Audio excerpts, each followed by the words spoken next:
আজকে আমরা নিয়ে এসেছি বাচ্চার বিরিয়ানি। তো আমরা বলেছিলাম 3টে লেগ দিতে, দেখা যাক 3টে করে লেগ দিয়েছে কিনা, মানে 3টে লেগ দিয়েছে কিনা। আমরা 3টে নিয়ে এসেছি বক্স। এর মধ্যে 3টে লেগ আছে কিনা দেখবো। 75 টাকা করে নিয়েছে পার প্লেট। তো প্রথমেরটায় দেখো গাইস, লেগ কিন্তু নেই, হ্যাঁ উইংস দিয়েছে, কিন্তু আমাদের বললো লেগ। যাই হোক, দ্বিতীয়টা খোলা যাক।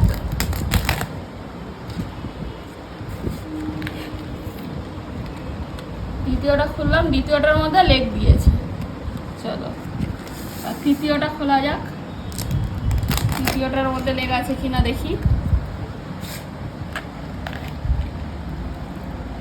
তৃতীয়টার মধ্যেও কিন্তু লেগ নেই, উইংস।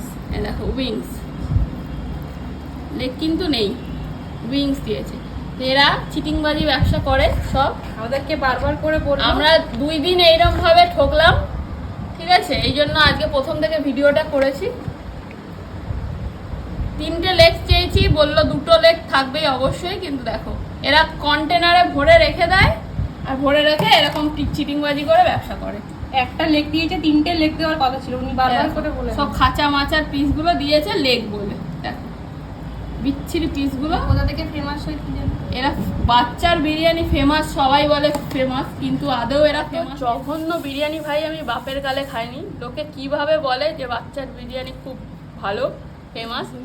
একদম ড্রাই চাল দেখতে পাচ্ছ, মনে হচ্ছে মাংসের ঝোল আর ভাত মাখিয়েছি, একদম জঘন্য খেতে।